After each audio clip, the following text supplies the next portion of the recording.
Shalom anak-anakku sekalian, apa kabar kalian hari ini? Semoga selalu sehat-sehat ya. Baiklah, sebelum kita memulai pembelajaran hari ini, kita berdoa terlebih dahulu. Ibu akan pimpin kita di dalam doa. Mari kita berdoa. Kami bersyukur kepadamu Tuhan pada pagi hari ini. Kembali kami akan belajar. Kami mohon hikmat dan pengertian-Mu untuk mengerti apa yang akan kami pelajari mengenai tentang materi gereja sebagai umat Allah. Hanya ini doa kami Tuhan, di dalam nama Tuhan Yesus kami berdoa. Amin. Baik, anak-anakku sekalian, kita akan memulai pembelajaran kita hari ini mengenai materi tentang gereja sebagai umat Allah yang baru. Untuk mata pelajaran agama Kristen kelas 9 semester 1. Adapun kompetensi dasar kita hari ini 3.1, memahami karya Allah dalam pertumbuhan gereja. Tujuan pembelajaran 1. Menyebutkan karya Allah bagi dunia dan gereja. Yang kedua, menjelaskan pengertian gereja berdasarkan penjelasan Alkitab.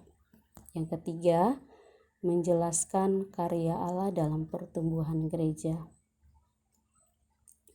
Indikator yang pertama, membedakan gereja hanyalah gedung dengan gereja yang merupakan orangnya. Yang kedua, menjelaskan gereja memiliki ciri-ciri yang khas sebagai kritik terhadap umat Yahudi pada masa Yesus. Yang ketiga, menjelaskan arti kata eklesia yang merupakan kata asli gereja dalam bahasa Yunani. Yang keempat, menjelaskan aspek pergumulan gereja di masa lampau dan masa kini. Yang kelima, menyebutkan contoh kegagalan gereja untuk hidup sesuai dengan kehendak Tuhan. Kita akan masuk ke dalam materi. A. Makna lagu dari Kidung Jemaat nomor 257, Aku Gereja, Kau Pun Gereja. Di dalam lagu ini kita menemukan penekanan bahwa gereja bukanlah gedungnya, melainkan gereja itu adalah orangnya. Bagi orang Kristen, hal yang penting dari sebuah gereja adalah orang-orangnya sendiri untuk giat di dalam pelayanan gereja dan memberikan kesaksian kepada dunia. Gereja itu sendiri artinya kumpulan orang-orang percaya yang setia kepada Yesus Kristus, tetap bertahan selama kumpulan itu tidak meninggalkan Tuhan mereka. B. Gedung gereja, gedungnya atau orangnya. 40 hari setelah Yesus naik ke surga, murid-muridnya berkumpul di sebuah rumah di Yerusalem. Orang banyak datang ke kota itu untuk merayakan hari Pentakosta atau perayaan syukur untuk panen mereka di bait suci di kota itu. Orang-orang itu berasal dari berbagai daerah, mulai dari Partia, Media, Mesopotamia, Yudea, Kapadokia, Pontus dan Asia, Frigia dan Pamfilia, Mesir, Libya, Roma, Reta, Arab dan lain-lain. Petrus, salah seorang dari murid-murid itu, bangkit dan memberikan kesaksiannya yang terdapat di dalam Kisah Para Rasul pasal 2 ayat 17 sampai dengan ayat 18 yang berkata, akan terjadi pada hari-hari terakhir, demikianlah firman Tuhan bahwa aku akan mencurahkan rohku ke atas semua manusia. Maka anak-anakmu laki-laki dan perempuan akan bernubuat, dan teruna-terunamu akan mendapat penglihatan-penglihatan, dan orang-orangmu yang tua akan mendapat mimpi. Juga ke atas hamba-hambaku laki-laki dan perempuan akan kucurahkan rohku pada hari-hari itu, dan mereka akan bernubuat. Hari itu juga banyak orang yang meminta agar mereka dibaptis. Jumlah mereka sekitar 3.000 orang. Itulah gereja perdana. Gereja seperti itu yang dikatakan dalam kata-kata nyanyian pembukaan, terutama sekali adalah orangnya, artinya gereja tanpa orangnya bukanlah gereja. C. Makna gereja. Kata gereja dalam bahasa Indonesia berasal dari sebuah kata dalam bahasa Portugis yaitu igreja. Kata igreja dekat dengan kata iglesia dalam bahasa Spanyol yang punya arti yang sama yaitu gereja. Kata iglesia dapat ditelusuri kembali ke dalam bahasa aslinya dalam bahasa Yunani yaitu eklesia. Kata eklesia berasal dari dua kata yaitu ek dan klesia. Ek berarti keluar, sementara klesia berasal dari kata kerja kaleo yang berarti memanggil. Kata eklesia mengandung arti dipanggil keluar. Artinya, anggota-anggota gereja adalah orang-orang yang dipanggil untuk keluar dari lingkungannya, dari sanak keluarganya, dan dari kaum kerabatnya untuk menjadi bagian dari sebuah komunitas yang bernama gereja. D. Umat Allah yang baru. Maksud dari umat Allah yang baru adalah hubungan gereja dengan umat Israel seperti kaitannya antara agama Yahudi dengan agama Kristen. Apakah keduanya berbeda atau sama?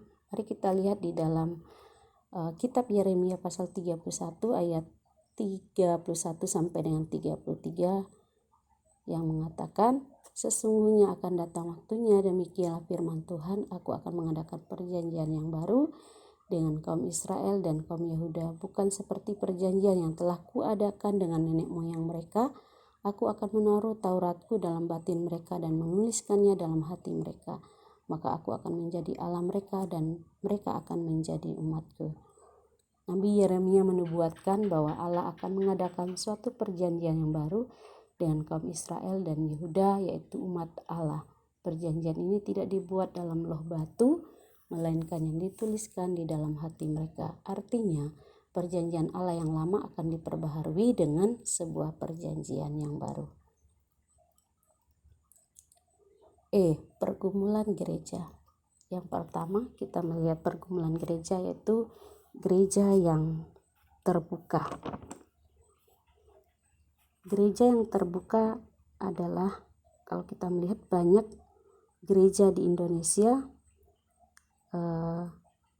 di dalam kelompok-kelompok suku membentuk kelompok-kelompok tertentu. Akibatnya adanya tercipta eksklusivisme. Adakah gereja seperti itu di Indonesia? Ya, semoga tidak ada. Kalau hal itu terjadi, tentu Yesus akan merasa sangat berduka.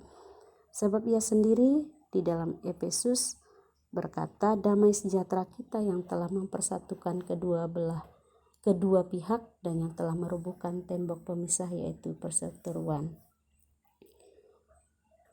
Hal ini tentu sangat berbeda dengan gereja perdana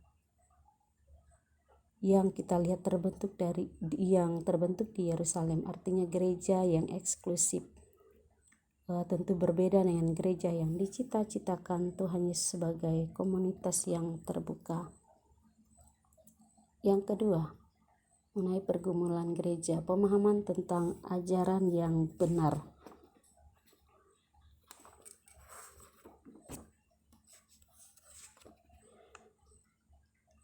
Ada gereja-gereja atau kelompok-kelompok orang Kristen tertentu yang menganggap diri mereka paling benar dan paling suci. Ada kelompok-kelompok yang menganggap diri masing-masing sebagai yang paling benar, paling Kristen. Itu ada dasarnya di dalam 1 Korintus pasal 1 ayat 12 sampai dengan 13. Sikap seperti ini sangat keliru. Tuhan Yesus sendiri tidak mengajarkan kelompok yang satu lebih baik pada kelompok yang lain. Pergumulan gereja yang ketiga, gereja yang gagal menjadi teladan. Banyak orang Kristen dan gereja yang menjadi batu sandungan bagi orang lain. Contohnya ada seorang tokoh dari India, Mahatma Gandhi. Dia pernah ditolak ketika ia ikut beribadah di sebuah gereja di Afrika Selatan. Saat itu di Afrika Selatan memberlakukan politik apartheid yang memisah-misahkan masyarakat menurut kelompok, ras, dan warna kulit. Karena pengalaman itu, Mahatma Gandhi mengatakan, "Aku suka akan Kristusmu, tapi aku tidak suka orang-orang Kristenmu. Orang-orang Kristen sangat berbeda dengan Kristusmu." Yang selanjutnya, pergumulan gereja hidup saling berbagi. Tuhan mengajarkan kita hidup dengan secukupnya seperti yang dijalani oleh orang-orang Kristen dari gereja perdana dengan cara berbagi dengan sesamanya. Bagaimana dengan kehidupan kalian sendiri? Kapan kalian terakhir untuk berbagi dengan temanmu?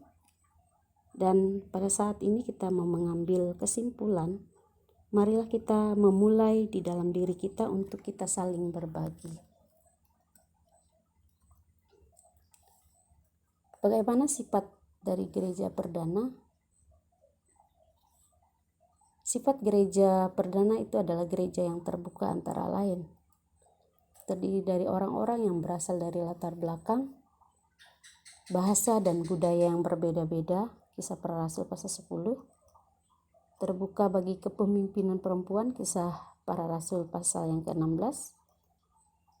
Gereja menerima orang-orang cacat. Kisah Para Rasul pasal 8. Gereja menerima orang-orang dari berbagai kelompok. Efesus pasal 2. Gereja hidup saling berbagi. Kisah Para Rasul pasal 2. Kegagalan gereja. Terciptanya eksklusivisme atau kesukuan. 1 Korintus pasal 1. Ada kelompok-kelompok gereja atau orang Kristen yang menganggap dirinya paling benar atau paling suci. Markus pasal 16. Gereja yang gagal menjadi teladan atau gereja menjadi batu sandungan. Peran serta gereja. Ada 3 peran serta gereja: membentuk komunitas yang terbuka, mempunyai kepedulian terhadap masyarakat sekitar, hidup saling berbagi dengan sesama. Demikian pertemuan kita untuk kali ini. Terima kasih.